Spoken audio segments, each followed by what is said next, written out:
Oke, baik kita mulai aja. Bismillahirrahmanirrahim. Assalamualaikum warahmatullahi wabarakatuh. Waalaikumsalam. Salam warahmatullahi wabarakatuh. A'udzubillahi minasyaitonirrajim. Bismillahirrahmanirrahim. Hamdan syakirin, hamdan na'imin, hamdan yafi ni'amah wa kafi mazidah. Ya Rabbana lakal hamdu kama yanbaghi li jalali wajhikal karim wa adimi sultanik. Amma ba'du. Yuk, pakai Y. Apa kabar teman-teman hari ini? Kang Deden, Teh Mona, Alhamdulillah, Kak saya Abi, Alhamdulillah Kang baik Nijal, Teh banget. Rasti, Mas Bambang, Kang Paji, dan lain-lain semuanya. Mudah-mudahan hari ini dalam keadaan sehat walafiat ya. amin, amin, amin. Dan hari ini kita memasuki di bulan Ramadan hari yang kelima kalau di Bekasi. Benar ya? Kalau di Bekasi kelima, nggak tahu kalau di tempat lain Kang Deden saya nggak tahu juga ya. Sama langitnya sama. Well, sama ya. Baik, mudah-mudahan teman-teman yang hadir hari ini, yang menyempatkan hadir, ini adalah enrichment pertama di Ramadan di tahun ini. Terima kasih buat Teh Mona yang udah men-setting, kemudian mengkonfirmasi ke Ustadz Asep yang sudah siap hari ini gitu ya. Karena memang saya tahu ini saudara saya, Kang Ustadz ini adalah jadwalnya padat sekali gitu ya. Walaupun kita sama-sama dari Sukabumi, kalau Kang Ustadz mah lebih banyak harus apa namanya jadwalnya padat merapat gitu ya. Atur Kalau nuhun saya kan pisan, banyak tidurannya Ustaz. gitu. Nuhun pisan Ustaz, barakallah. Kami itu. Saya tuh kalau Baik, lagi kosong nggak ada jadwal. baik, baik. Saya doakan mudah-mudahan teman-teman hari ini dalam keadaan sehat walafiat. Satu, Amin, yang amin. kedua mudah-mudahan amal ibadah kita yang apa Ramadan di hari kelima ini sudah 5 hari kita melaksanakan Shaum Ramadan, mudah-mudahan diterima oleh Allah Subhanahu Wa Taala, gitu ya, dibalas dengan keberkahan yang luar biasa. Dan juga doakan juga, mari kita doakan kepada saudara-saudara kita, teman-teman kita yang ada di wilayah di Bekasi, di Jakarta juga yang mungkin dalam 2 hari ini terkena musibah. Ya mudah-mudahan mereka dikuatkan dan diberikan ketabahan karena tidak ada semata-mata bahwa musibah yang datang itu memang kehendak Allah Subhanahu Wa Taala. Hari ini kita mengadakan achievement yang pertama di bulan Ramadan. Juga mudah-mudahan nanti apa yang disampaikan oleh Pak Ustadz Asep menambahkan keimanan kita kepada Allah Subhanahu Wa Taala, kemudian juga menambah juga ilmu-ilmu kita dan apa namanya menambah juga pengetahuan kita tentang keislaman yang mudah-mudahan ini nanti bisa kita amalkan setelah kita mendengarkan apa yang disampaikan oleh Pak Ustadz Asep. Dan mungkin tanpa perlu berlama-lama gitu ya, karena ini apa kita sudah kenal semua Kang Ustadz Asep. Mungkin nanti silahkan juga memperkenalkan diri. Misalnya sekarang aktivitasnya seperti apa. Sebenarnya saya hampir tiap bulan atau tiap minggu gitu ya di chat sama timnya Kang Ustadz Asep, tapi saya belum sempat untuk ikut. Gitu ya, ada program sebenarnya. Saya nggak tahu juga Ki ya. Nanti mungkin bisa diinformasikan. Baik, teman-teman sekalian, marilah kita buka acara ini dengan mengucapkan Bismillahirrahmanirrahim. Bismillahirrahmanirrahim. Bismillahirrahmanirrahim. Untuk selanjutnya saya serahkan kepada Ustadz Asep. Baik, makasih Kang Usman. Bismillahirrahmanirrahim. Assalamualaikum warahmatullahi wabarakatuh. Waalaikumsalam Waalaikumsalam warahmatullahi warahmatullahi wabarakatuh. wabarakatuh. Bismillah, alhamdulillah, salatu wassalamu ala rasulillah wa ala alihi wa sahbihi wa mawalah la hawla wa la quwata illa billah. Asyhadu an la ilaha illallah wahdahu la syarikalah wa asyhadu anna Muhammadan abduhu wa rasuluhu alladzi la nabiyya wa la rasula ba'dah. Allahumma shalli ala Muhammadin wa ala alihi wa sahbihi ajma'in amma ba'd. Alhamdulillah, puji dan syukur kita panjatkan kehadirat Allah. Bersyukur kita kepada Allah disampaikan kembali di bulan Ramadan. Alhamdulillah, ini adalah doa kita tahun lalu ya Kang Usman dan teman-teman semuanya. Kita selalu minta di akhir Ramadan, di penghujung Ramadan, ya Allah sampaikan di Ramadan tahun depan. Dan alhamdulillah hari ini kita disampaikan kepada bulan Ramadan tahun ini. Dan mudah-mudahan ibadah Ramadan kita di bulan ini menjadi ibadah Ramadan yang terbaik dalam sepanjang perjalanan hidup kita. Salam dan salawat mudah-mudahan tetap terlimpah ruah pada junjungan kita baginda Rasulullah Muhammad Sallallahu Alaihi Wasallam, juga pada keluarga, sahabat dan umatnya hingga akhir zaman. Baik, izin Bapak Ibu, teman-teman semuanya, saya berbicara bukan berarti menggurui, karena saya yakin ilmu dan kapasitas Bapak Ibu teman-teman semuanya juga sangat luar biasa, pengalamannya luar biasa, dan tentunya kesolehannya juga luar biasa. Namun izinkan saya yang mungkin paling muda di ruangan ini ngakunya sih gitu. Ya, mengukur dan menakar mudah-mudahan ilmu yang nanti kita diskusikan dan kita obrolkan menjadi ilmu yang bermanfaat ya. Amin ya robbal alamin. Tema kita insya Allah terkait dengan andai ini Ramadan terakhirku. Sebelum kita bahas tentang tema kita, sebenarnya boleh nggak sih kita itu berandai-andai? Nah, kita polling dulu. Karena kalau 100% jawabnya nggak boleh, maka saya tutup pengajian kita. Nggak jadi, Pak. Nggak jadi. Silakan teman-teman, boleh di chat, boleh Nggak sih? teman-teman. Berandai-andai itu. Karena kalau tidak boleh akan ditutup, maka jadi Oh, boleh. nggak boleh. Iya, iya, iya, baik. Boleh katanya itu. Oke, baik, makasih. Mari kita lihat dalilnya ya. Jangan sampai kita sekedar jawab-jawab gitu kan, tapi nggak punya sandaran. Mari kita lihat dalilnya. Tentang hukum tentang berandai-andai. Dalam bahasa Arab, andaikan itu adalah lau. Ya, lau. Ya, sanes lauknya. Kang Usman, lau. Ya, lau. Lau itu andaikan. Mari kita lihat dalilnya. Ya. Nabi Shallallahu Alaihi Wasallam pernah bersabda, di mana di dalam hadis ini beliau mengatakan ihris. Ihris itu bersungguh-sungguh ya. Jadi kita itu seorang muslim itu nggak boleh berleha-leha gitu, nggak boleh asal-asalan, itu nggak boleh. Jadi seorang trainer juga begitu, nggak boleh asal-asalan, nggak boleh asal tampil gitu loh, nggak boleh asal bikin gitu, nggak boleh asal selesai gitu ya. Tapi harus ihris, bersungguh-sungguh gitu kan. Faidza faragta fansab, itu juga sama bersungguh-sungguh. Setelah selesai lanjutkan, setelah selesai lanjutkan. Untuk apa? Ala ma yanfa'uka wasta'in billah. Jadi bersungguh-sungguh terhadap apa yang bermanfaat untuk kita. Jadi Allah itu mengajarkan kepada kita, Rasul mengajarkan kepada kita untuk kalau itu bermanfaat, bersungguh-sungguhlah. Nah, gitu. Jadi kalau itu bermanfaat, bersungguh-sungguhlah. Manfaat untuk apa? Fid dunya wal akhirah. Untuk urusan dunia harus bersungguh-sungguh. Maka kita itu kadang suka malu ya Kang Usman ya. Kita sebagai muslim, Allah berikan predikat khairu ummah gitu kan. Sebagai umat yang terbaik, tapi kita belum tentu menjadi trainer terbaik nah gitu. Menjadi pembicara terbaik gitu. Kadang saya juga suka ngelus dada Kang Usman ketika lihat para guru atau para sahabat saya gitu kan yang ilmunya sangat luar biasa terkait dengan keislaman gitu. Cuma berat untuk upgrade dari sisi delivery gitu lah. How to deliver dia punya materi gitu. Makanya saya bikin namanya komunitas Art of Dakwah. Mohon doanya Oh iya, mudah-mudahan iya. bermanfaat Itu ya. yang saya pengen ikut tapi nggak jadi-jadi. Ikutlah gitu ya. Itu kelas online, awalnya juga sebenarnya itu kelas yang saya buat karena ditugaskan oleh Babe Jamil ketika ikut program di Academy Trainer ya. Kita harus berbagi gitu ya itu ya. Sudah saya bikin kelas free gitu kan untuk adik-adik dan teman-teman untuk belajar public speaking, tapi khusus untuk dakwah. Dari situlah kemudian akhirnya jadi cikal bakal program Art of Dakwah. Alhamdulillah hari ini batch ke-19 gitu kan kemarin terakhir, dan alhamdulillah alumninya sih mungkin sekitar 1.000 ya dari 19 batch itu. Kalau yang online sih yang public class sih datanya sih sudah ribuan gitu. Alhamdulillah atas izin Allah. Kenapa? Karena tadi kok kayaknya kita itu belum bersungguh-sungguh gitu kan. Jadi pembicara untuk menyampaikan dengan struktur yang baik, menyampaikan dengan pengayaan yang baik gitu, dengan delivery yang baik. Wasta'in billah, dan bermohonlah pertolongan kepada Allah. Nah, ini dia.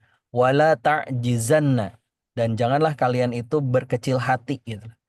Jadi kita itu nggak boleh merasa aduh udah saya mah apa tuh gitu. Jangan saya deh gitu kan. Ya itu nggak boleh, itu seorang muslim itu harus antum a'lau gitu. Kita itu tinggi gitu.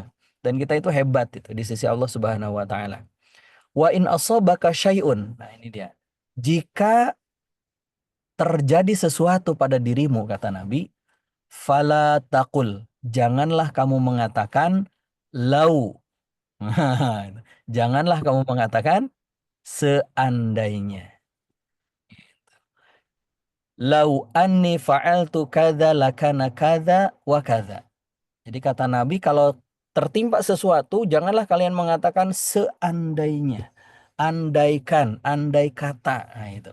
Misalkan teman-teman sekarang yang di Bekasi nih, kena banjir, lalu kemudian ngomong, coba andai saya tinggal di Bogor, nggak akan kena banjir deh kayak gini. Nah, itu nggak boleh. Nggak boleh. Tadi misalnya saya dari Jakarta, apa namanya itu, dari Gatot Subroto itu naik apa ke tol gitu kan, lewat tol. Tolnya kan ada dua pilihan ya, keluar Sentul, ya, Yasmin, atau keluar Baranang Siang gitu. Saya putuskan misalkan keluar Sentul, apa Sentul. Ternyata macet gitu. Sampai akhirnya kemudian sampai rumah terlambat gitu kan. Telat banget gitu kan, macet parah banget. Lalu kemudian kita mengatakan sudah sampai rumah tuh, andai tadi lewat Baranang Siang. Nah, gitu. Baranang. Nah itu nggak boleh. Itu. Dilarang oleh Nabi Biasanya SAW. kita gitu, Rat. Nah itu Biasanya gitu kita. nggak boleh itu. Harusnya kita mengatakan apa? Walakin katakanlah qadarullah. Ya sudah takdirnya Allah. Wa masya'a fa'ala. Ini sudah takdirnya Allah dan Allah berbuat sesuai dengan apa yang Dia kehendaki. Jadi nggak boleh ngomong lau, itu nggak boleh. Andaikan itu nggak boleh. Jadi gimana? Masih jawab boleh? Andai ini Ramadan terakhirku. Oke, baik. Yang kedua, ayat Allah di dalam Al-Quran. Ternyata Kang Deden dan teman-teman sekalian, kalimat seandainya itu ternyata kalimat yang paling banyak diucapkan oleh orang-orang munafik. Gitu. Jadi sifat orang munafik itu sering ngomong seandainya. Salah satunya adalah ketika ada orang yang ikut perang sama Nabi, lalu orang tersebut terbunuh di medan perang gitu kan, ketika berperang bersama Nabi. Nah, orang-orang munafik itu bilang begini, alladzina qalu li ikhwanihim. Ngomong tuh sesama mereka. Wa qa'adu gitu kan. Dan mereka yang tidak turut pergi berperang itu, lau ata'una ma qutilu. Coba dia nggak ikut perang, nggak matilah dia. Gitu. Andai dia nggak ikut perang, dia nggak akan mati loh. Dan kata Allah, qul fadra'u an anfusikumul maut in kuntum shadiqin. Emang kalau nggak ikut perang nggak mati, kan gitu. Emang kalau di Bogor nggak kena banjir. Emang kalau di Bogor misalkan nggak kena musibah gitu kan. Kan begitu. Nah ternyata ini perkataan sifat-sifat orang munafik. Ayo, mau masih jawab boleh. Nah, itu udah baru dua nih Kang Usman. Baik, kita tutup dengan doa penutup majelis gitu kan kalau gitu. Oke, baik. Yang ketiga. Nah, ini hadis Nabi Shallallahu alaihi wasallam. Saya potong hadisnya panjang ini. Kata Nabi, innamad dunya li arba'atin nafarin. Jadi dunia itu diberikan kepada 4 pihak. Siapa dia? Satu, abdin rozaqahullahu malan wa ilman. Jadi ada orang yang diberikan rezeki oleh Allah berupa harta dan ilmu. Nah, dia jadi kaya harta, kaya ilmu. Orang yang kedua diberikan ilmu tapi tidak diberikan harta. Kaya ilmu, miskin harta. Yang ketiga diberikan harta tapi miskin ilmu. Ya. Kaya harta, miskin ilmu. Dan yang keempat miskin harta, miskin ilmu. Nah, itu. Kalau dalam pengayaan konten ini disebut dengan four statement. Wah, masih ingat nggak? Four statement. Gitu. Nah, orang-orang yang punya harta diberikan rezeki oleh Allah berupa harta kayak Kang Usman, diberikan rezeki oleh Allah berupa ilmu kayak Kang Usman lagi gitu kan. Ini kaya harta, kaya ilmu. Pasti akan beramal orang tersebut dengan amalan yang dengan hartanya dia beramal, dengan ilmunya dia beramal. Betul nggak? Misalkan kalau dia punya ilmu, beramal dengan ilmunya. Kalau dia punya harta dan ilmu, dia beramal dengan harta dan ilmunya itu. Berbagilah dan lain sebagainya. Sementara orang yang punya ilmu tapi nggak punya harta, kan gigit jari. Lihat orang yang bagi-bagi duit, lihat orang yang beramal membangun ini gitu kan, sedekah ini, berbagi ini dan seterusnya. Lalu dia ngomong gini gitu kan, fahuwa shadiqun niyah. Dengan niat yang dia inginkan itu dia ngomong begini, lau anna limalan. Pak, kalimatnya sama, lau. Seandainya anna limalan, ada pada diriku harta, la amiltu bi amali fulanin, aku tentu akan beramal dengan amalan seperti si fulan tadi. Gitu loh. Seperti si fulan tadi. Ya. Bi amali fulanin. Dan kata Nabi, fahuwa biniyatihi, karena dia sudah berniat seperti itu, fa ajruhuma sawaun. Pahala dua orang ini, dua kelompok ini sama di sisi Allah. Yang satu beramal dengan harta dan ilmunya, yang kedua cuma ngomong seandainya. Kira-kira enak yang mana? Pahalanya sama nih gitu kan. Misalkan Kang Deden gitu kan dengan bisnisnya, dengan hartanya, oh banyak berbagi nih Kang Usman.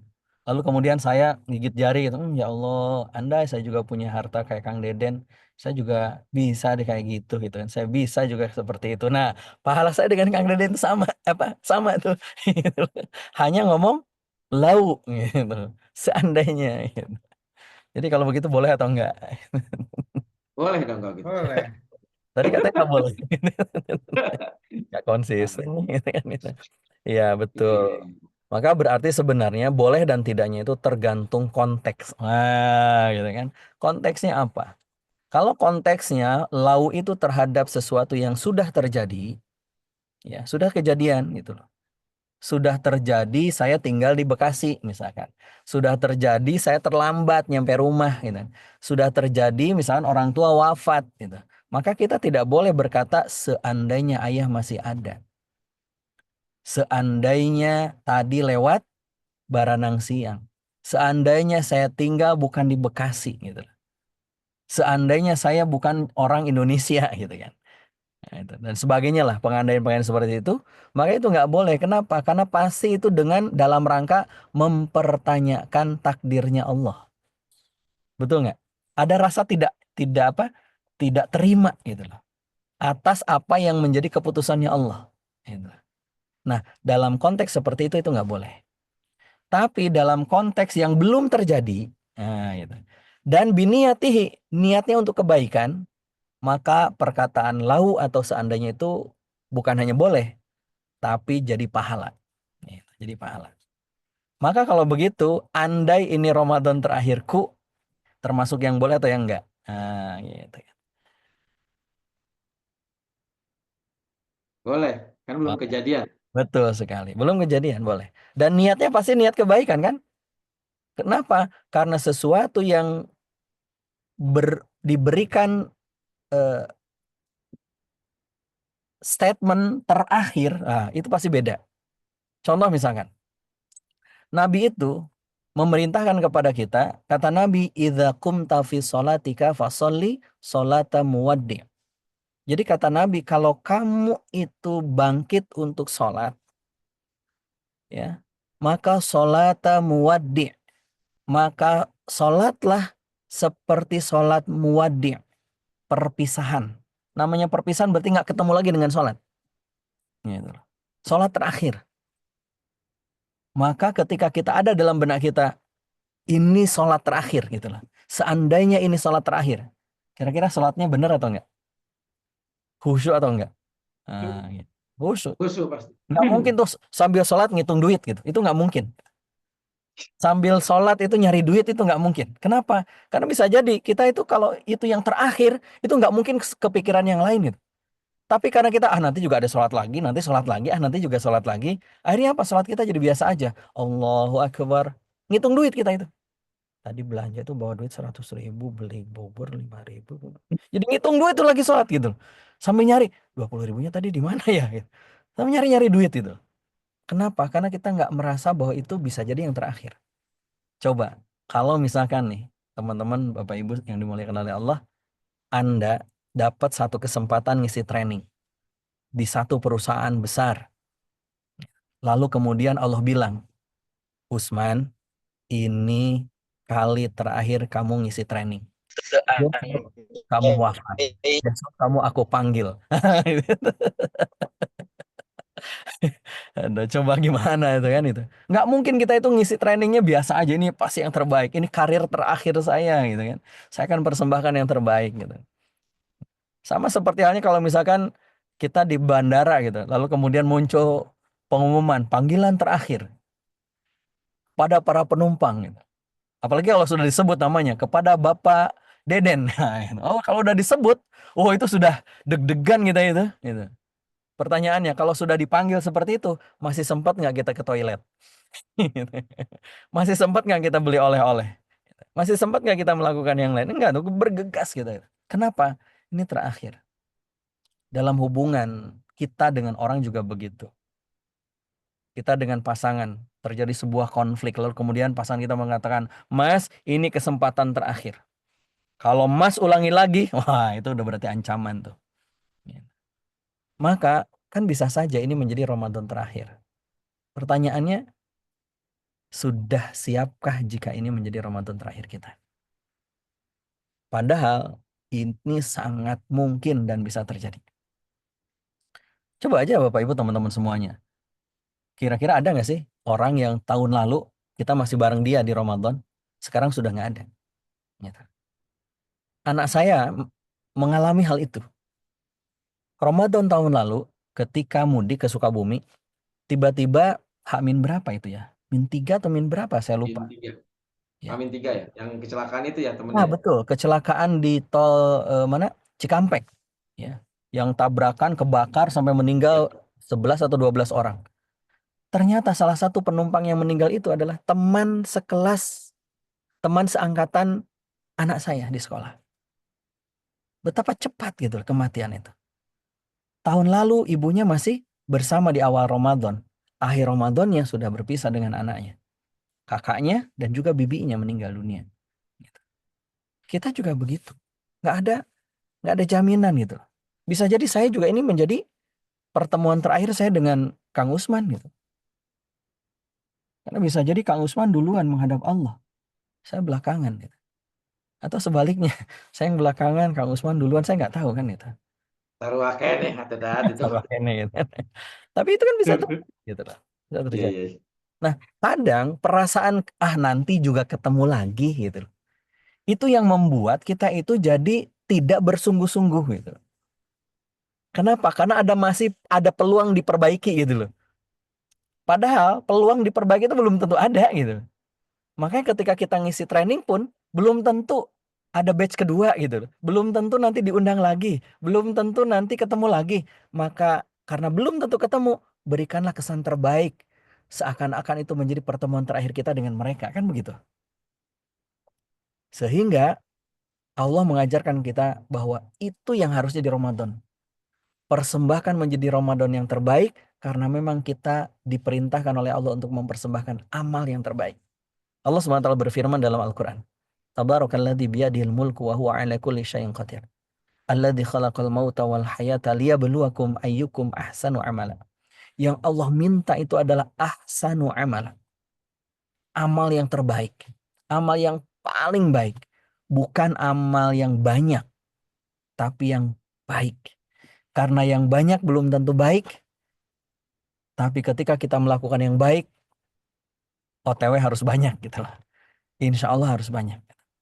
Maka mudah-mudahan ini menjadi Ramadan yang terbaik. Karena belum tentu kita bertemu dengan Ramadan tahun depan. Belum tentu kita masih bisa sampai ujung Ramadan gitu. Belum tentu. Banyak kok kisah-kisah, kejadian-kejadian sahabat kita, keluarga kita yang Allah panggil di Ramadan ini. Dulu saya masih ingat Ustadz Arifin Ilham. Itu kan di bulan Ramadan, pertengahan Ramadan tuh.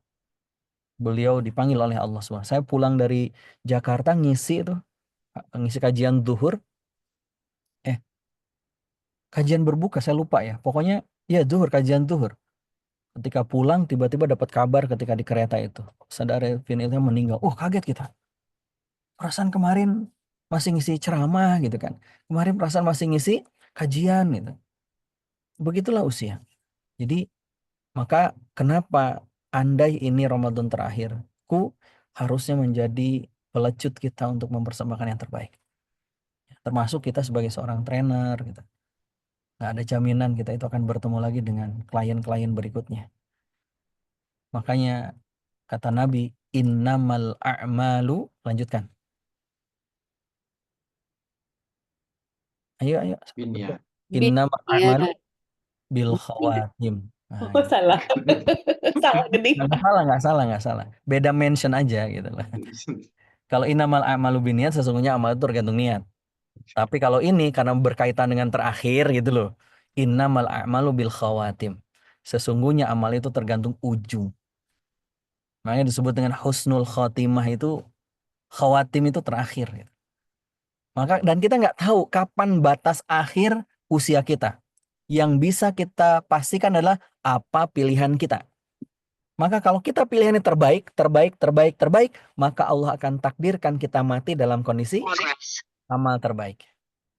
Tapi kalau misalnya kita nggak baik, maka Allah takdirkan juga kita mati dalam kondisi nggak baik. Disebut dengan su'ul khatimah. Makanya ujungnya. Dan kita nggak pernah tahu ujung hidupnya kapan. Gitu. Yang kita tahu itu adalah apa yang sedang kita lakukan. Maka kata Nabi, kalau kalian sedang melakukan sesuatu, lakukan yang terbaik seakan-akan itu yang terakhir. Itulah. Makanya kata Umar bin Khattab itu, hari ini adalah kehidupan, besok adalah kematian. Belum tentu, itu goib. Gitu. Maka apa yang harus kita lakukan nih biar Ramadan ini menjadi sesuatu yang terbaik? Baik itu kita sebagai ayah, ibu, trainer, karyawan, apapun kita profesi kita. Yang pertama, ini sebagai bekal kita. Hadirkan rindu, cinta, dan rasa syukur. Kenapa? Karena kayak gini lah, kita ngisi training nih. Kalau kita nggak bersyukur, nggak mungkin kita mempersembahkan yang terbaik saat ngisi training. Betul nggak? Tapi kalau misalkan, punten lah misalkan ya, kita itu selama 6 bulan tidak ada undangan. Oh, gitu. Tidak ada undangan. Tiba-tiba ada undangan ngisi training yang nilainya besar banget. Kira-kira bersyukur nggak? Bersyukur. Kira-kira Bersyukur. disiapin banget nggak? Wah, disiapin banget itu. Kenapa? Karena kita bersyukur, ya Allah, makasih banyak ya Allah. Kenapa kita bisa merasakan kesyukuran itu? Karena pernah merasakan kepahitan, gitu. Makanya ketika kita diundang lagi, ada jadwal lagi, kadang rasa syukur itu berkurang. Makanya kata para ulama, intensitas akan mengurangi sensitivitas. Jadi ketika kita masuk Ramadan, masuk lagi, keluar lagi, dan itu berulang gitu kan. Kalau tidak menjaga rindu, cinta, dan syukur, sensitivitas kita akan berkurang. Contoh, gitu. Coba Kang Deden ketika pertama kali lihat Ka'bah, apa perasaannya? Nah, itu benar. Takjub, gemetar, Waduh, yang lagi. takjub gitu kan. Oh, wah itu perasaan itu kayak di mana gitu ya. Betul nggak? Coba umroh yang ke-10. Jangankan umroh yang ke-10 deh. Hari Hari yang kedua aja keempat. biasa. Itu udah hari keempat, hari kedua itu udah berubah, udah beda gitu. Makanya kata para ulama, jaga itu cinta, jaga itu rindu, jaga itu syukur. Karena kalau tidak dijaga, intensitasmu akan mengurangi sensitivitasnya. Ya sayang, masuk sini. Sebentar. Belakang. Nah, maka teman-teman sekalian, itu yang harus kita hadirkan di bulan Ramadan. Biar kita mempersembahkan yang terbaik. Karena ketika kita bersyukur, pasti kita akan mempersembahkan yang terbaik. Kira-kira bahagia masuk Ramadan? Ada di bulan Ramadan? Bahagia, Ustaz. Syukur. Bahagia atau bahagia banget? Banget. Bahagia banget. Bahagia banget. Bukan bahagia aja, bahagia banget. Bahagia banget gitu kan. Gimana caranya? Karena hari ini kan banyak tipe orang kalau nyambut Ramadan kan, betul nggak? Ada orang yang nyambut Ramadan tuh ngeluh. Ketika mendengar kata Ramadan dia bilangnya apa? Ya Ramadan lagi. Gitu. Jadi seolah-olah Ramadan merusak kesenangan gitu. Kenapa? Tuh bisa ngudud ya kan gitu. Ya bisa ngopi dulu saya. Boleh. Tuh bisa ngudud gitu kan. Tuh bisa ngopi gitu kan. Gitu. Tapi ada juga yang masuk Ramadan biasa aja gitu, datar gitu, flat gitu kan. Oh, Ramadan. Nggak ada rasa apa-apa gitu. Karena sensitivitasnya udah hilang gitu lah. Dan yang ketiga, ketika ada orang yang bersyukur, dia bisa memberikan yang terbaik. Kenapa? Karena dia menyambutnya dengan penuh rasa syukur. Sebentar saya, ini dulu saya. Ini dulu saya. Maka teman-teman yang dimuliakan oleh Allah, ketika kita memasuki Ramadan, berikan yang terbaik. Hadirkan rasa syukur, kuatkan lagi rasa bahagianya, kuatkan lagi rasa gembiranya. Kenapa? Karena Ramadan itu begitu indah, teman-teman sekalian. Ada kalimat dari Nabi SAW. Jadi Ramadan itu bulan yang Nabi itu spesial memberikan khutbah menyambut bulan ini. Tidak ada khutbah bulan Muharram, tidak ada khutbah bulan Dzulqa'dah gitu kan, bulan Rajab, enggak. Khutbah Nabi itu menjelang bulan Ramadan, di akhir bulan Sya'ban. Apa kata Nabi? Kata Nabi begini, ya ayuhan nas, wahai sekalian manusia, qad adzallakum, sungguh telah datang kepada kalian syahrun azimun, bulan yang agung.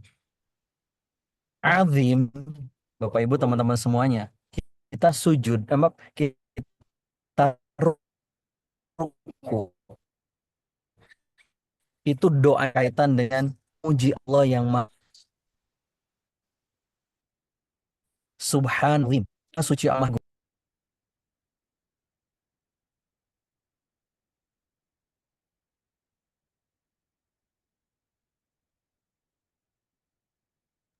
Bulan yang agung. Syahrun mubarakun, bulan yang penuh dengan keberkahan. Nggak ada satu bulan yang Allah sebut, Nabi sebut dengan agung, berkah. Nggak ada. Ada memang bulan yang suci. Walaupun kita sering salah ya nyebut bulan suci. Bulan suci itu kan kata Nabi, satu, Dzulqa'dah, bulan ke-11. Dua, Dzulhijjah, ya, bulan ke-12. Tiga, Muharram, bulan pertama. Dan yang keempat, Rajab. Itu bulan suci, bulan haram. Kita nyebutnya kalau bulan suci Ramadan. Ramadan. Salah gitu. Bulan suci itu ya 4 bulan tadi. Kalau Ramadan bulan berkah, bulan azim, gitu. Bulan azim. Saking berkahnya Ramadan, kerasa nggak sih teman-teman, Bapak Ibu, kita ibadah itu jadi lebih banyak di Ramadan. Betul kan? Ibadah lebih banyak, baca Quran lebih banyak, sholat kita coba rakaatnya lebih banyak nggak, Mbak Mona? Lebih banyak kan? Nambah itu. Minimal nambah 11 itu tarawih gitu kan. Ya kan gitu kan. Duhanya juga nambah. Kenapa? Kayaknya aduh nggak enak ya, masa sih Ramadan nggak ibadah gitu. Itu karena itulah begitu berkahnya Ramadan. Bahkan ibu-ibu tuh tahu persis ada buah yang hanya laku dan dijual, dibeli di bulan Ramadan. Di luar bulan Ramadan nggak laku itu buah. Buah apa Kang Usman? Ada yang tahu? Timun Buah apa? suri, Ah, betul timun sekali. suri. Timun suri. Timun suri nggak Bekasi. Hanya Ramadan itu loh. Luar Ramadan nggak laku itu buah. Saya juga nggak tahu itu. Ya. Yang lainnya mungkin masih laku ya, tapi ini nggak laku. Berkah gitu. Maka ketika Nabi bilang di bulan Ramadan tuh pintu-pintu surga dibuka, pintu neraka ditutup gitu kan. Kenapa? Karena memang spirit ibadahnya itu sangat luar biasa, itu energinya itu.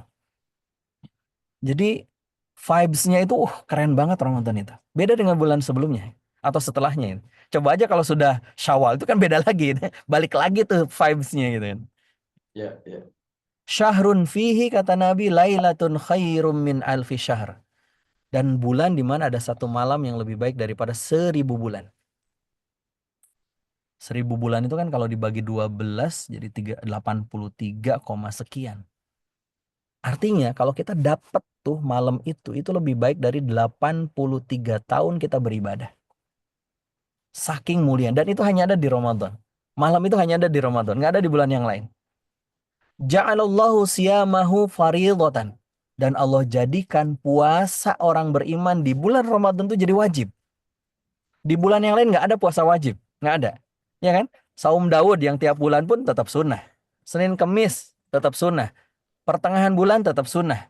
Asyura tetap sunnah. Arafah tetap sunnah. Tetapi di Ramadan puasanya wajib. Pertanyaan saya, Bapak Ibu teman-teman, emang ada amalan yang lebih tinggi dari amalan wajib? Nggak ada. Jadi topnya ibadah itu wajib. Jadi semua ibadah itu yang sunnah itu nggak bisa mengalahkan yang wajib. Puasa Senin Kamis sepanjang gitu bulan gitu kan, dari bulan 1 sampai 12 dikurangi Ramadan, tiap bulan kita berpuasa Senin Kamis tidak bisa mengalahkan puasa Ramadan. Artinya Ramadan itu berarti memiliki pahala yang besar karena kita melakukan amalan besar, yaitu puasa wajib. Wa qiyama lailihi tatawwu'an. Dan Allah jadikan malam-malamnya Ramadan tuh kok jadi apa ya? Iya tidur gitu, tapi tidurnya itu juga nggak enak kalau belum baca Quran gitu kan. Jam 3 jam 4 sudah bangun untuk sahur gitu kan. Kenapa? Karena sahurnya ibadah, tahajudnya ibadah, baca Qurannya ibadah. Spiritnya walaupun ngantuk gitu kan, tapi ya Allah kok bisa ya gitu loh. Yang demi Allah coba, bisa nggak kita lakukan itu di luar Ramadan? Belum tentu gitu loh. Belum tentu. Maka kita bersyukur kepada Allah, ini sangat luar biasa anugerah dari Allah. Lanjutnya, wa man taqarraba fihi bi khaslatin minal khair, dan barang siapa yang datang kepada Allah dengan satu amalan sunnah. Kata Allah, kata Nabi, kalau dia datang kepada Allah dengan satu amalan yang sunnah, kana kaman adda faridatan fima siwah. Dia seperti datang kepada Allah dengan satu amalan wajib. Ingat tadi, yang sunnah dengan yang wajib lebih gede mana? Wajib. Dan ketika kita melakukan amalan sunnah di bulan Ramadan, dibalasnya wajib. Keren kan? Gitu lah. Dan waman ada fihi faridatan, dan kalau dia datang kepada Allah di bulan Ramadan dengan amalan wajib, kaman ada sab'ina faridatan. Dia seperti datang kepada Allah dengan 70 kefarduan. Kita nih sebagai laki-laki, ya saya sebagai laki-laki, yang bapak-bapak sebagai ayah, sebagai suami, kita mencari nafkah, memberi nafkah kepada anak dan istri, itu wajib. Maka di bulan Ramadan itu pengalinya 70 kali lipat. Dan itu hanya ada di Ramadan. Nggak ada di luar Ramadan. Maka rugi kalau Ramadan itu berlalu biasa-biasa saja. Berlalu apa adanya. Gitu. Wa huwa syahrus sabar. Was-sabru sawabuhul jannah. Dan dia adalah bulan sabar. Dan sabar itu balasannya adalah surga. Wa syahrul muwasah. Dan bulan berbagi. Wa syahru yuzadu fihi rizqul mu'min. Bulan di mana rezeki orang beriman itu ditambah. Entah kenapa ya, Ramadan itu pengeluaran kok tambah banget gitu kan, bukan hanya nambah saja, nambah banget, tapi cukup gitu loh. Ya kan? Ada aja rezekinya gitu loh. Ada aja rezekinya. Man fatara fihi shaiman, dan kalau dia memberikan makanan buat yang berbuka, kana magfiratan, maka Allah akan memberikan magfirah, pengampunan lidzunubihim, terhadap dosa-dosanya. Wa kana lahu mithru ajrihi min ghairi ayyanqusa min ajrihi syai'un, dan dia akan mendapatkan pahala puasa tanpa mengurangi orang yang berpuasa. Maka bagi ibu-ibu, kalau bulan Ramadan nggak usah sedih kalau datang bulan. Anda bisa dapat pahala puasa dengan apa? Memberi makan orang yang berpuasa di rumah. Indahnya Ramadan tuh begitu. Maka aneh gitu. Kalau misalkan ada orang di Ramadan tapi nggak kangen, nggak rindu gitu kan, nggak bahagia, nggak bersyukur. Sementara begitu luar biasa limpahan dari Allah Subhanahu wa Ta'ala. Masya Allah. Apalagi coba yang kurang dari Ramadan ya. Belum lagi Ramadan bulan turunnya Al-Quran. Di Ramadan itu juga bulan pengampunan dosa-dosa kita, pengkabulan doa-doa kita. Bulan di mana kata Nabi, barang siapa yang berpuasa dengan iman dan mengharap balasan dari Allah, man shoma ramadhana imanan wa ihtisaban, ghufira lahu ma taqaddama min dambi. Allah akan maafkan dosa-dosanya. Maka wajar teman-teman, para sahabat dulu berdoa menyambut Ramadan 6 bulan sebelumnya. Kalau kita makan hari H-1, kenapa? Ada sidang isbat gitu, baru sadar besok Ramadan. Paling enggak ya bulan Rajab lah kita itu kan. Saat ada doa Allahumma barik lana fi Rajab wa sa'bana wa balighna Ramadan. Para sahabat, kata para ulama, kanu yad'un Allah sittata asyurin. Berdoa kepada Allah dengan 6 bulan sebelum Ramadan. Ayyuballighahum syahra Ramadan, agar disampaikan kepada bulan Ramadan. Tsumma yad'una Allah sittata asyurin. Lalu kemudian berdoa lagi 6 bulan berikutnya agar diterima ibadah Ramadannya. Jadi sepanjang tahun tuh ingatnya Ramadan, Ramadan aja ya. Kalau kita makan enggak, Ramadan tiba, Ramadan tiba. Lanjutannya apa? Tiba-tiba Ramadan, tiba-tiba Ramadan itu. Jadi kalau tiba-tiba itu kan kayak kita nggak pernah nyambut gitu loh. Karena tiba-tiba gitu. Maka mari hadirkan rasa cinta dan bahagia itu. agar menjadi Ramadan terbaik. Yang kedua, pahami hukum seputar Ramadan. Jadi walaupun kita ya sudah seusia 40, 50, kadang ada yang lewat gitu. Saya itu ya bukan mengecilkan ya, tapi ini berulang. Contoh misalkan, dari dulu sampai sekarang, dari dulu saya SD sampai sekarang nih, usia punya anak kuliahan gitu loh. Pertanyaan tentang Ramadan tuh masih sama. Ustadz, gosok gigi batal nggak? Ustadz, kumur-kumur batal nggak? Itu kan dari dulu itu kan, gitu. Menunjukkan ilmu kita tuh nggak nambah gitu loh itu. Apalagi kita seorang trainer gitu kan. Waduh, bahaya nih kalau ilmu kita nggak nambah-nambah gitu. Terlebih ilmu tentang akhirat kita nanti gitu. Kita mengupgrade ilmu tentang skill delivery-nya, skill metodenya, skill ini, hard skill ini, macam-macam kita belajar, bayar ini, ikut ke sana, ikut sertifikasi ini. Pertanyaannya, pernah nggak ikut sertifikasi sholat? Gitu. Jangan-jangan sholat kita nggak bener gitu loh. Betul nggak? Jangan-jangan kita ikut sertifikasi mengemudikan forklift. Gitu kan. Tapi pernah nggak kita sertifikasi gitu kan? Bagaimana sholat kita, bacaan Quran kita gitu. Kita pun belajar sih gitu. Tapi kayaknya nggak sebesar energi kita belajar untuk urusan dunia kita gitu. Betul kan? Gitu. Maka pahami hukum seputar Ramadan. Karena hukum itu Imam Ali mengatakan wala khaira fi ibadatin. Tidak ada kebaikan dalam sebuah ibadah yang tidak disertai ilmu. Ilmu. Mari kita contohkan. Mari kita lihat video berikut ini. Mudah-mudahan jadi pelajaran buat kita. Ini tentang ilmu ya. Pah, sebel deh, Pah. Masa temanku si Vina di sekolah bulan puasa gini gosipin orang. Gosipin Odi, Rino. Sampai aku juga digosipin. Bawel banget. Bulan puasa kan harusnya ibadah ya, Pah. Kok ada sih orang yang kayak gitu? Ada. Nih.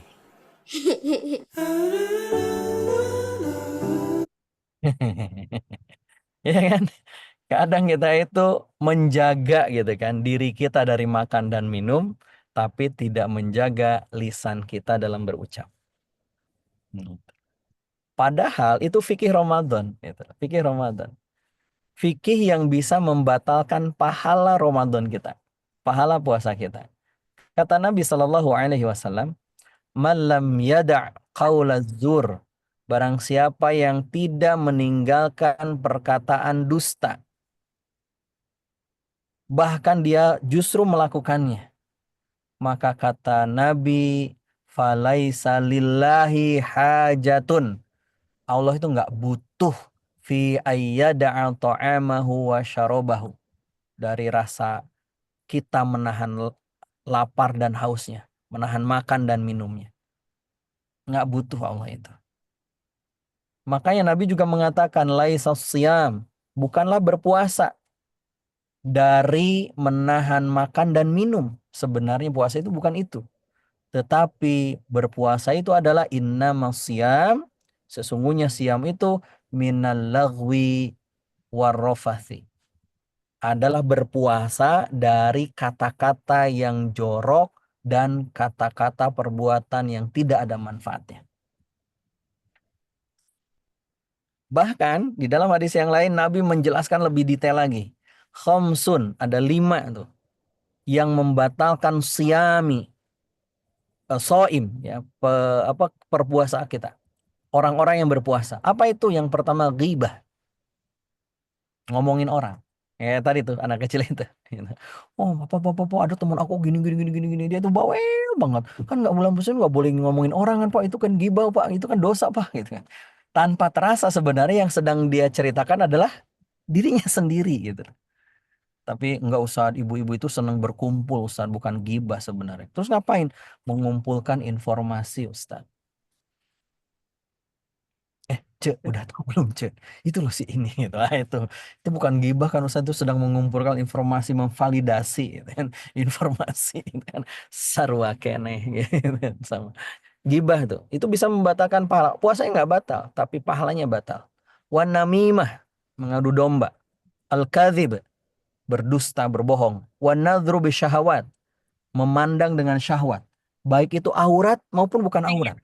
Kalau kita memandangnya dengan syahwat, batal tuh pahala puasa kita. Dan bersumpah dengan sumpah yang palsu. Itu juga harus kita pahami. Jadi bukan hanya tentang membatalkan puasa, makan, minum gitu dan sebagainya itu. Tapi juga menjaga kita dari yang membatalkan pahala puasa. Sehingga kita terjaga, dan itu pemaknaan dalam puasa. Karena puasa itu punya tujuan, sebagaimana sholat ada tujuannya. Umroh haji ada tujuannya gitu. Puasa juga ada tujuannya, la'allakum tattaqun, agar makin takwa. Loh, kalau misalkan kita puasa menahan makan dan minum tapi tidak bisa menahan lisan kita, gimana disebut bertakwa gitu loh. Jadi desire state-nya nggak tercapai itu. Gitu. Iya kan? Desire state-nya nggak tercapai itu. Dalam pribadi kita selama training di bulan Ramadan gitu. Modul di Ramadan itu kita paham nggak sih gitu loh. Why, what, how-nya gitu kan. Kemudian apa konteksnya problem kita, kemudian apa yang harus kita lakukan sepanjang Ramadan sehingga kita dapat tuh desire state-nya, ini indikator keberhasilannya kan ada kan? Ramadan tuh ada lengkap gitu loh. Ini outputnya la'alakum tatakun, ini indikator keberhasilannya, ini proses yang harus dijalaninya, ini step-stepnya, ini action 1, 2, dan 3 dan seterusnya. Kalau kita nggak punya ilmunya, ya nggak jadi itu Ramadan kita. Gitu. Maka buka lagi tuh kitab-kitabnya. Gitu Kang Usman, jangan hanya Robert Kiyosaki yang dibeli gitu. Belilah Ibnul Jauzi gitu kan, gitu. Ibnu Taimiyah gitu kan, Imam Al-Ghazali gitu kan, Imam Nawawi gitu kan. Gitu. Jangan sampai kita itu kalau urusan training gitu kan, ilmu-ilmu training, oh itu 1 juta kita beli, 500.000 kita beli. Giliran ilmu agama 200.000 mahal banget ya. Waduh, gitu kan. Repot kita itu kan gitu. Sementara kita minta rezeki sama Allah gitu kan. Kalau kita mendekat sama ilmu Allahnya kita lupa. Itu yang kedua ya. Yang ketiga, ini yang juga tidak kalah penting, yaitu adalah target gitu loh. Kenapa? Tadi saya bilang ya Ramadan tuh harus ada desire state-nya. Targetnya apa nih? Kita disebut berhasil mencapai Ramadan terbaik kita ini. Bukan tentang nanti, tapi tentang rencana kita apa gitu. Apa yang akan kita lakukan sepanjang Ramadan ini? Baca Qur'annya mau berapa banyak, ditargetkan gitu. Sedekahnya mau berapa banyak, ditargetkan gitu. Kita mau itikaf berapa malam, kita targetkan gitu. Jadi jangan sampai kita itu berjuang tanpa target gitu. Targetnya apa? Cukup ini aja. Yang wajib dan sunnah itu aja. Apa yang sunnah, lakukan. Apa yang wajib, bereskan. Yang mubah, udahlah, jangan terlalu banyak. Makruh, tinggalkan. Yang haram, apalagi. Maka itu yang akan mengantarkan kita mendapatkan Ramadan yang terbaik. Karena dulu para sahabat Ramadan itu bukan tidur. Tidur itu hukumnya apa? Wajib, sunnah, mubah, makruh, haram. Ayo. Tidur. Mubah gitu. Tidur belum tidak kan gitu. Apalagi siang hari. Tapi lihat sekarang. Dulu para sahabat itu fokusnya apa? Berjuang gitu, di Ramadan itu. Berperang, berjuang di jalan Allah. Sekarang berjuang menahan rasa kantuk yang tidak terkuat. Terkapar di masjid-masjid. Judulnya apa? Ustaz, kan tidurnya orang yang berpuasa ibadah. Padahal hadisnya doif. Maka mari kita buat target yang terbaik. Apapun itu, coba buat maksimalkan amal-amal kebaikan kita. Ya, dari mulai puasanya, tarawihnya, rawatibnya, sholat berjamaahnya, tilawah Qur'annya, belajar agamanya, apapun itu, buat itu menjadi yang terbaik.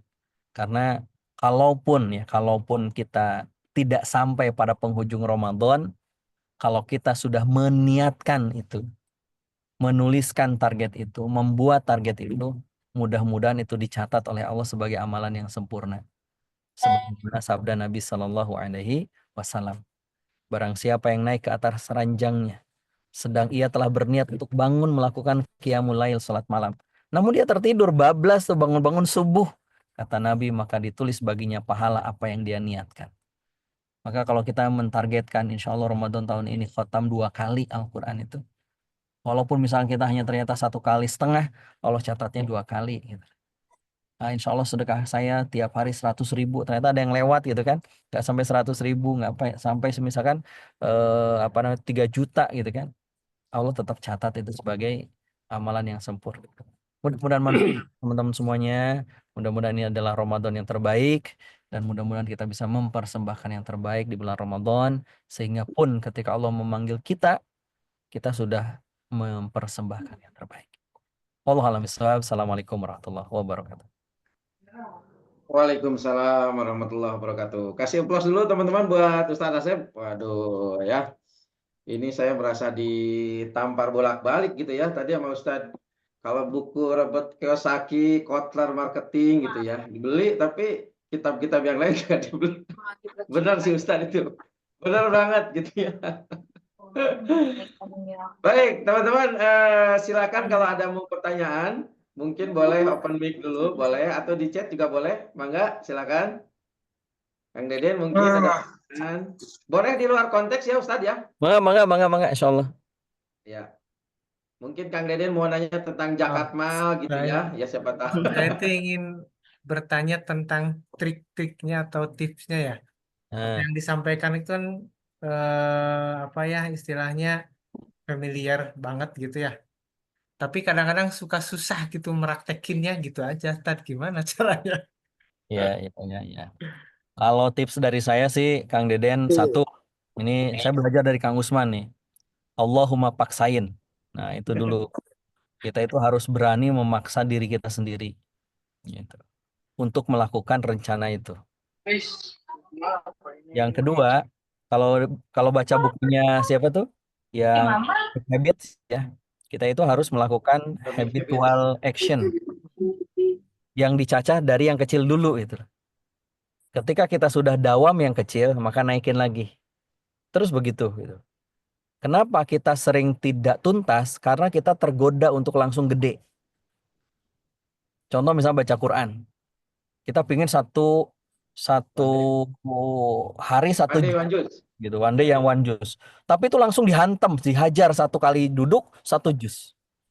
Itu yang akan membuat kita itu tergoda dan akhirnya menjadi kita nggak istiqomah.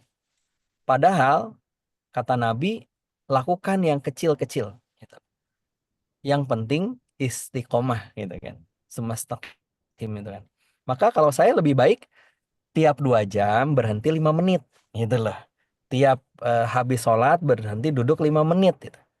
Tapi itu terus setiap hari, gitu kan. Itu yang akan membangun habit kita, gitu. Nah kadang tadi tergoda, kayak mau hafal Quran misalkan. Kira-kira Kang Usman kalau kita menghafal Quran surah Yasin dalam 3 bulan bisa nggak? Bisa. Bisa. Dan caranya sederhana.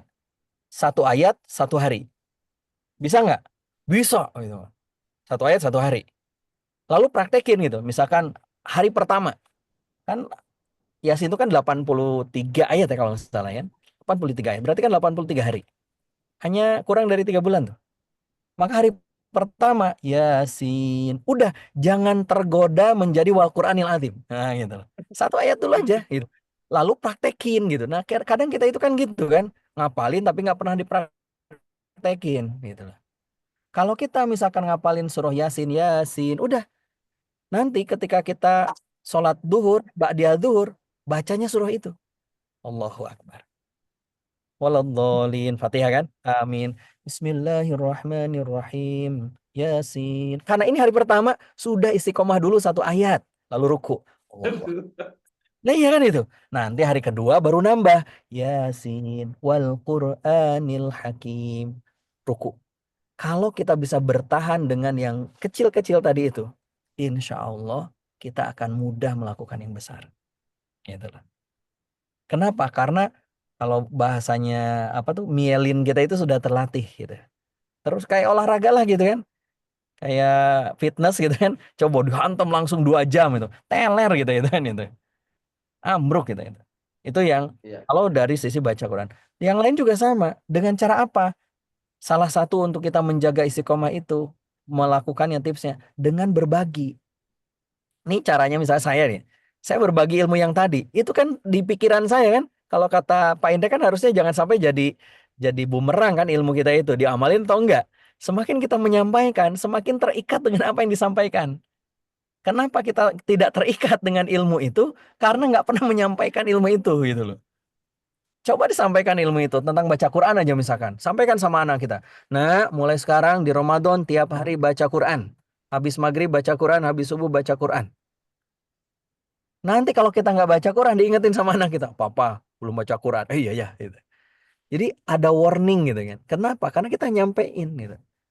Karena kata guru saya, belajar yang paling efektif itu dengan mengajar.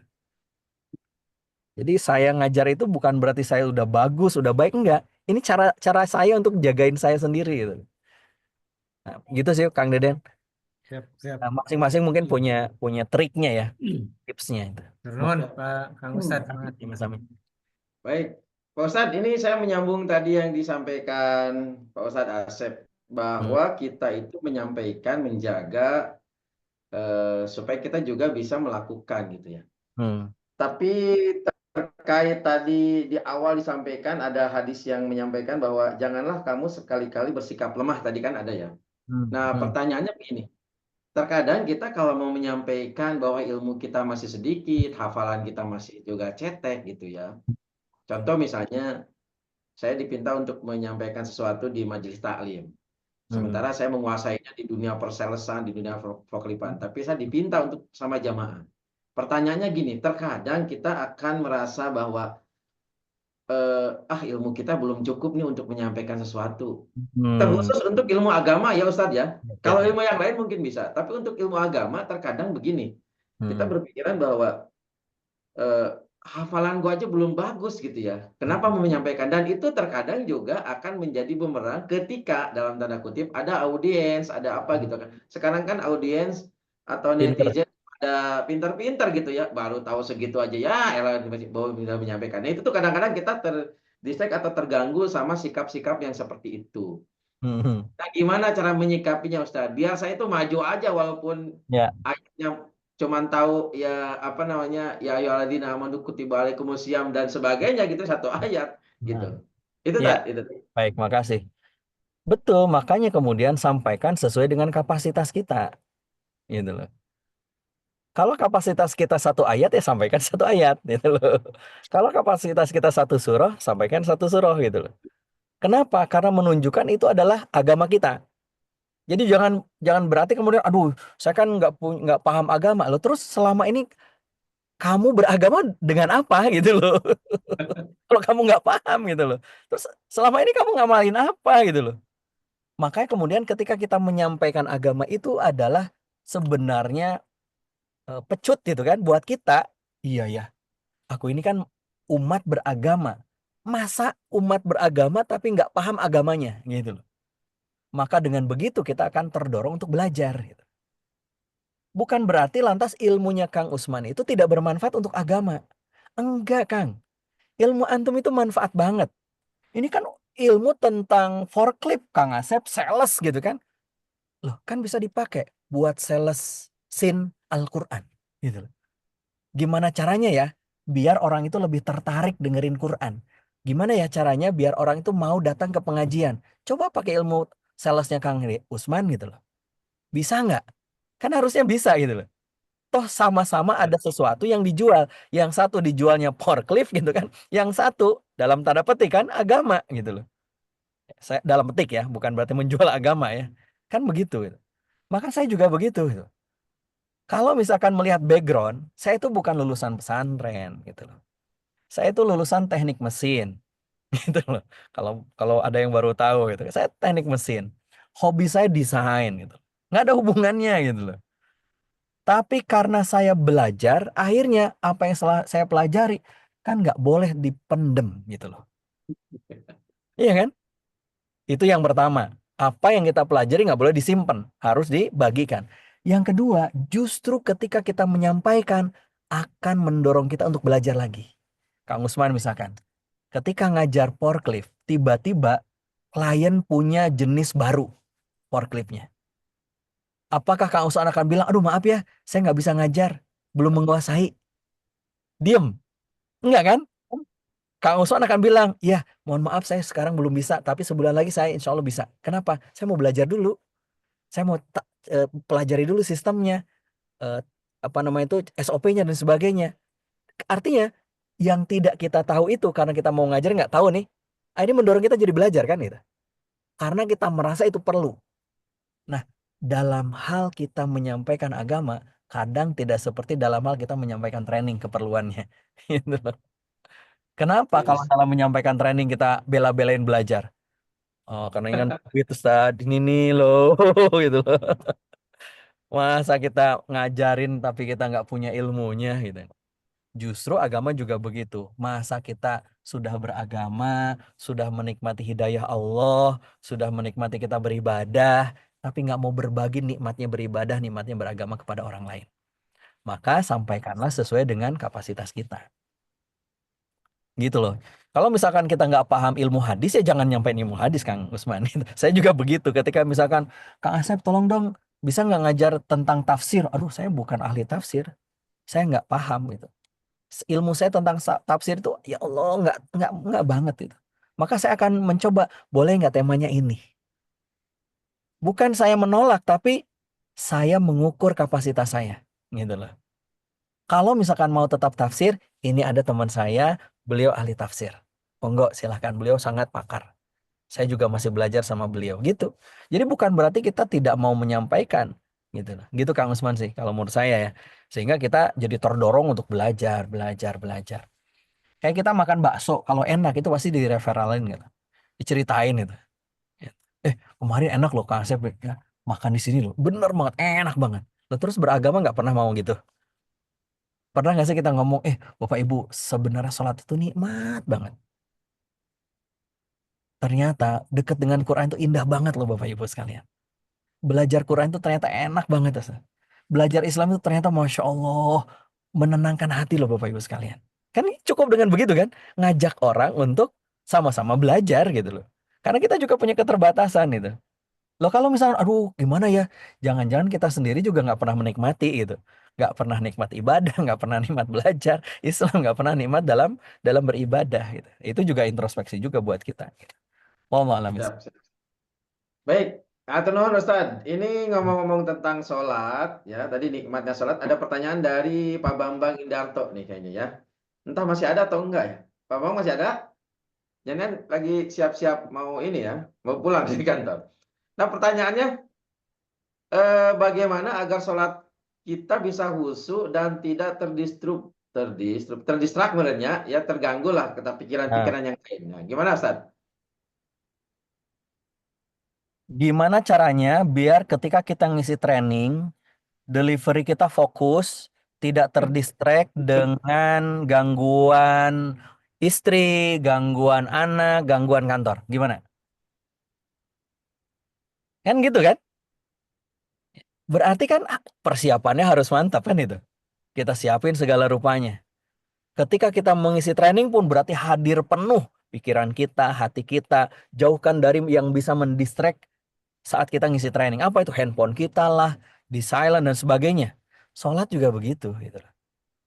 Kenapa ketika kita mau ngisi training kita bilang ayo fokus. Terus kenapa sholat nggak bisa fokus gitu loh. Kan begitu. Gitu. Jadi apa yang kita sebenarnya ya menurut saya teman-teman juga sudah tahu kok gitu loh. Caranya kita fokus kalau lagi ngisi. Gunakan juga dong itu caranya gimana kita sholat juga khusyuk. Gitu loh kan gitu. Maka berarti biar kita fokus, biar tidak kepikiran kemana-mana, semua rangkaian materi itu dihafal banget kan itu kan. Strukturnya, quote-quote-nya, biar nggak ke distract. Sholat juga begitu. Kenapa sering ke distract? Karena kita nggak hafal mungkin bacaannya, nggak paham bacaannya, sehingga hati kita kosong. Ketika ngomong nggak powerful, nah gitu kan. Kenapa nggak powerful? Karena nggak hadir. Kenapa nggak hadir? Karena nggak menjiwai. Kenapa nggak menjiwai? Karena nggak paham. Sholat pun demikian, gitu loh. Maka kalau misalnya kita seorang trainer, yuk kita berkaca juga. Sholat kita harusnya kayak gitu. Full power gitu kan. Persiapannya gitu kan. Loh gimana nggak khusyuk Pak Bambang. Kita sholat pakai celana pendek gitu kan. Pakai baju oblong bekas tidur gitu kan. Terus gimana itu? Coba kalau kita mau ngisi training, berani pakai kaos oblong gitu kan, bekas tidur gitu kan. Gitu. Lalu kemudian muka masih berantakan, rambut nggak disisir. Kita mau sholat, berharap sholat kita khusyuk. Kumaha coba kata Kang Usman kan gitu kan. Baik, baik, baik, baik. Semuanya harus Baik, siapin gitu, siapin gitu. Insyaallah. siap. Makasih Ustadz. Ini ada raise hand kayaknya dari Teh siapa ini Teh ya? Resti lupa di remes. Teh Resti, mangga Impactful Learning, mangga sok Masya silakan. Allah. Aduh. Impactful Kan pisan mau berarti nanya, pertanyaannya nih. ya ini mau Oh, nanya sambil mau sharing juga tadi menanggapi yang pertanyaan Kang Usman. Nanya dulu deh ya. Nanya dulunya adalah kan Ramadan itu tujuannya takwa. mm-mm. Nah kan berarti kan kalau di PSDS gitu kan DS-nya tuh takwa gitu. Nah, apakah ketika kita udah bikin target terus kita bikin rancangan nih, oh aku menilai DS takwa aku Ramadan tahun ini seperti ini gitu. Nah, ketika udah capai, apakah ketika kita merasa takwa itu dibolehkan atau jangan atau gimana sih Ustaz gitu? Gimana? Merasa udah tercapai takwanya kemudian jadi merasa takwa Oh, gitu kan kayak nggak ya. boleh gitu karena Heeh, jadinya heeh, sombong. Tapi heeh. kalau nggak merasa takwa terus aku nyampe takwanya gimana gitu itu. Oh, oke. Pertanyaannya. Baik. Oke, Ukurannya mungkin ya. ya, Ukuran Bani. takwa gimana ya? Ya. Mm-mm. Yang pertama, amalan seorang anak Adam itu antara diterima dan tidak diterima. Semua amalan kita begitu.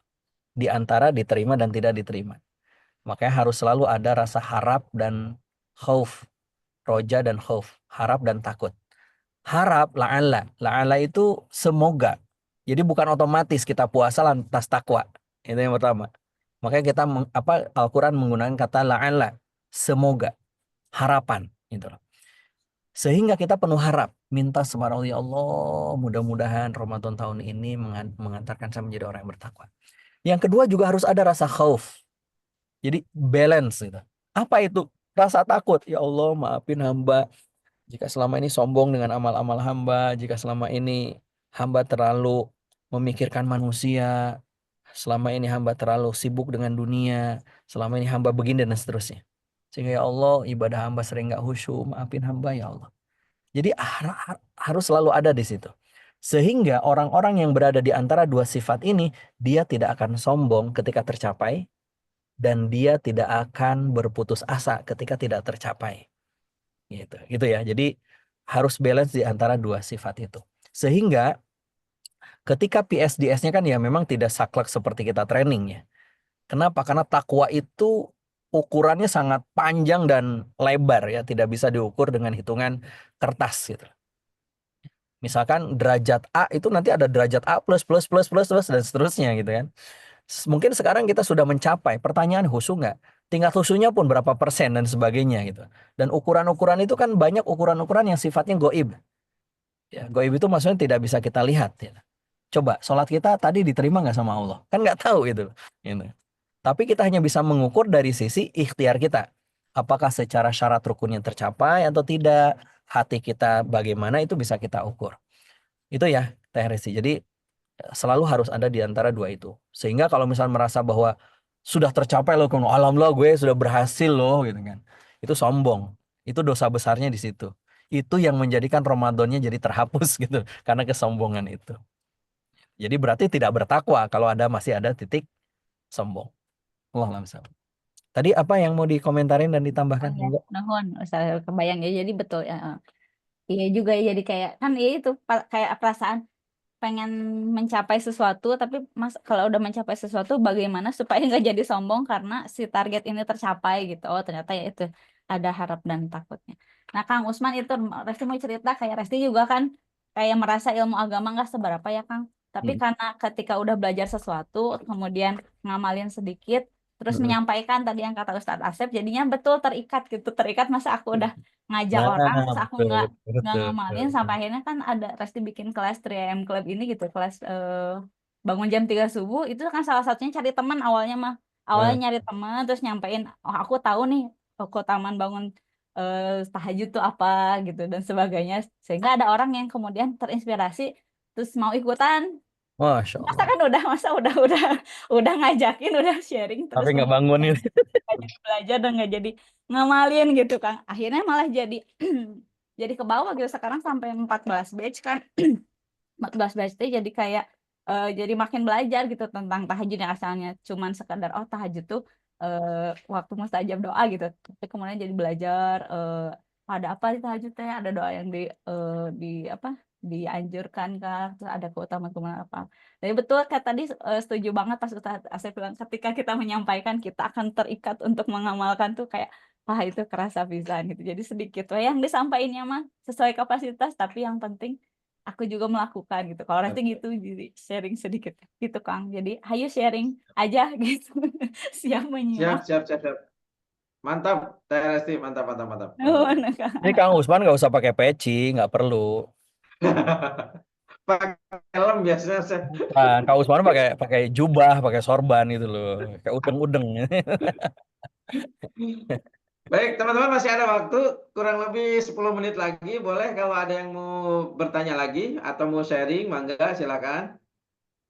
Silakan. Cuman sayangnya tidak ada hadiah ya ini ada saya. Nanti disiapin lah udah nextnya hadiah lah ya yang bertanya dan yang menyampaikan sesuatu. Gitu ya Teh Mona catat ya hadiahnya. Sip. Amin. Silakan Hadiahnya mangga. Doa adanya doa ya. Masih adakah? cukup, insya Allah. Baik. Mungkin kalau masih nyatet mungkin ya. Ini tadi saya ada beberapa pertanyaan sebenarnya. Tadi baru satu saya sampaikan.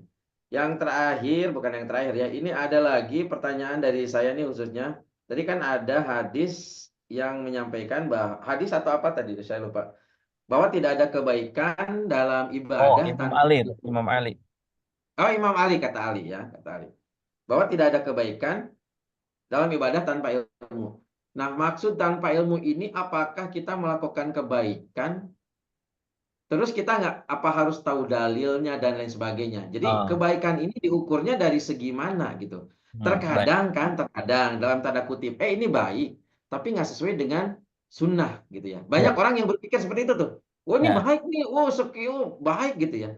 Tapi padahal itu dari segi sunnah tidak dicontohkan, dari segi hukum juga tidak ada, tapi orang melakukan kebaikan. Nah itu dalam arti apa lebih dalamnya tentang si kata kata Ali ini gitu ya. Coba Iya. Ustaz. Atur Jadi nuhun. gini, konsepnya dalam kaidah beragama itu, kita itu kan harus menggali sendiri dari sumber hukum. Jadi kewajiban pertama bagi kita seorang yang beriman itu adalah mempelajari kitab suci kita dan hadis Nabi SAW. Sehingga kita bisa menggali hukum dari dalil-dalil tersebut. Itu kewajiban pertama, ya level pertama. Cuma kan kita terbatas ilmu kan, ilmu bahasa Arabnya, ilmu usul fikihnya dan sebagainya. Sehingga kalau kita memahami langsung bisa saja salah paham.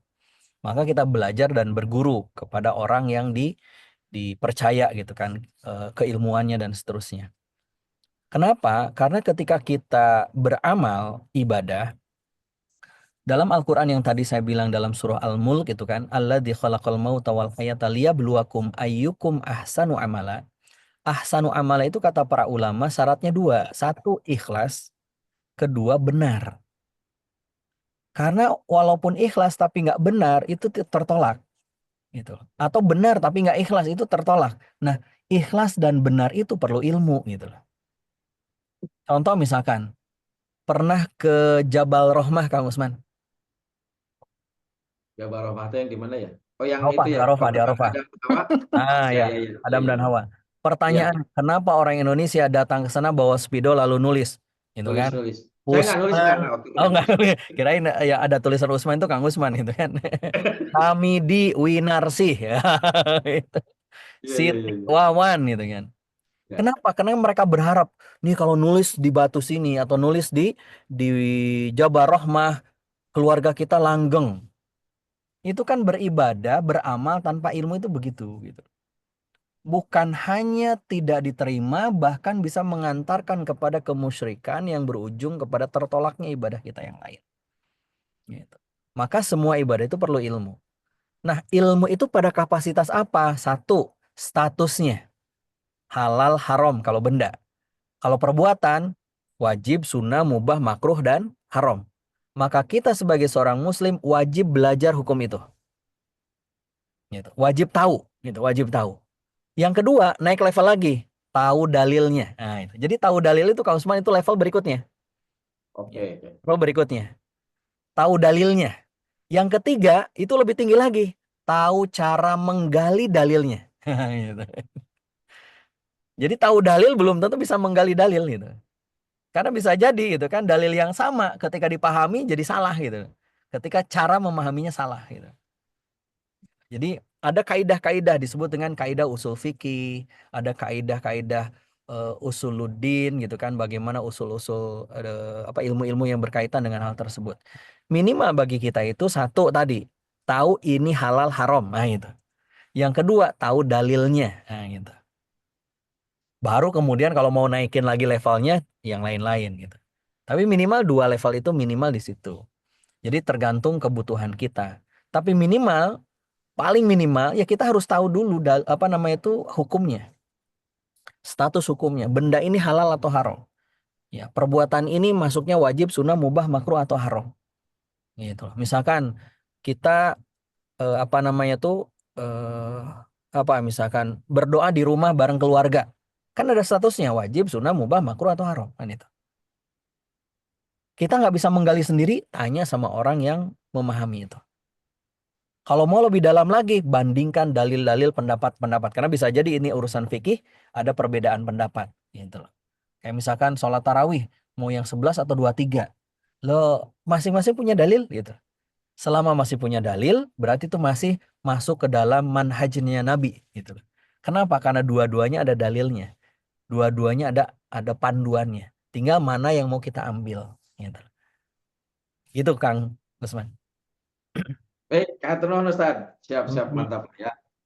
Teman-teman masih ada lagi kah pertanyaannya?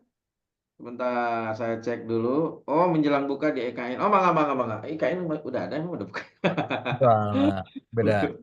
Lebih dulu. Baik, teman-teman masih ada? Saya masih tunggu nih. Oke, kalau tidak ada mungkin bisa kita akhiri. Mungkin Ustadz silakan untuk Yap. ditutup dengan doa dulu. Setelah Baik. itu kita akan foto dulu. Silakan Ustadz.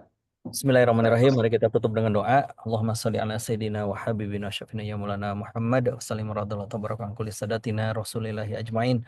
Alhamdulillahirabbil alamin hamdan syakirin hamdan na'imin hamdan yuafi ni'amahu wa yukafi mazidah. Ya Rabbana lakal hamdu kama yanbaghi li jalali wajhikal karimi wa 'azimi sultanik. Ya Allah, kami bersyukur Engkau hadirkan kami di bulan Ramadan ini ya Allah. Berikanlah kepada kami hati-hati yang bersyukur, hati-hati yang bahagia dan gembira menikmati jamuan-Mu di Ramadan ini. Jadikanlah ya Allah Ramadan ini menjadi Ramadan yang terbaik. Terimalah segala ibadah kami ya Allah. Terimalah sholat saum kami, terimalah tilawah Quran kami, terimalah segala amal ibadah kami ya Allah. Maafkan dosa-dosa kami ya Allah, maafkan kesalahan kami ya Allah. Jika selama ini kami mengabaikan agama-Mu, mengabaikan ilmu-ilmu agama-Mu ya Allah. Rabbana taqabbal minna innaka antas samiul alim wa tub alaina innaka antat tawwabur rahim. Allahumma innaka afuwun tuhibbul afwa fa'fu anna ya karim. Allahumma innaka afuwun tuhibbul afwa fa'fu anna ya karim. Allahumma innaka afuwun tuhibbul afwa fa'fu anna ya karim. Ya Allah, bersihkanlah catatan keburukan kami dari dosa dan kesalahan. Maafkan segala kesalahan kami ya Allah dan jadikan Ramadan ini menghapuskan segala kesalahan dan kealfaan kami ya Allah. Rabbana zalamna anfusana wa illam taghfir lana wa tarhamna lanakunanna minal khasirin. Rabbana atina fid dunya hasanah wa fil akhirati hasanah wa qina adzabannar. Subhanaka rabbika rabbil izzati amma yasifun. Wassalamun alal mursalin walhamdulillahi rabbil alamin. Terima kasih teman-teman semuanya, mudah-mudahan manfaat. Wa'afu minkum. Assalamualaikum warahmatullahi wabarakatuh. Waalaikumsalam warahmatullahi wabarakatuh. Baik teman-teman, seiring dengan ditutupnya doa dari sama Ustadz Asep, demikianlah untuk engagement kita sore ini dan mudah-mudahan ilmunya bermanfaat. Dan kita doakan juga mudah-mudahan kita bisa ketemu dengan Ramadan di tahun depan. Amin ya. Amin ya rabbal alamin. Terus lagi kita doakan juga mudah-mudahan Ustadz Asep tetap selalu menyebarkan ilmu-ilmunya Amin, kepada doanya, kita amin, semua. amin. Dan juga mudah-mudahan dipanjangkan umurnya, ditambahkan rezekinya. Amin. Dan buat yang hadir juga saya ucapkan terima kasih. Mudah-mudahan kita bisa mengamalkannya di kehidupan sehari-hari. Baik, sebelum kita tutup, yuk silakan buka on cam dulu. Kita akan foto dulu. Teh Mona bisa foto? Tiasa tuh? Bisa, aman. Saya fotoin ya. Siap. Ini satu slide kan ya? Satu slide aman ya? Slide ya, aman. Mangga dibuka dulu. Oke, siap. Disisiran heula tuh iya na, Kang Deden.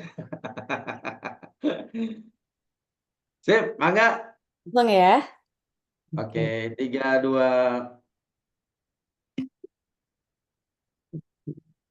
Oh, Oke, Pak Dwi. ini Pak Dwi masa masih kering. goyang, ntar lagi. Tadi goyang. Udah di rumah aja udah dapet tajilnya, Pak Dek. 1, 2, 3. Oke, udah Kang, aman. Oke, atur nuhun. Terima kasih teman-teman. Masih ada waktu 30 menit lagi untuk berburu takjil gitu ya. Ya. Baik, mari kita tutup dengan mengucapkan hamdalah. Alhamdulillah. Alhamdulillahirabbil Wabillahi alamin. taufiq wa hidayah. Assalamualaikum warahmatullahi wabarakatuh. Waalaikumsalam. Waalaikumsalam warahmatullahi wabarakatuh. Ustaz Asep, barakallah, jazakallah Ya, khairan Atur katsiran. nuhun, atur nuhun. Bisa Ustaz. Sami-sami, atur nuhun. Izin pamit ya. Ini ya, Wah. ada ngabuburit. Ya. Bye-bye di jalan Kang Asep.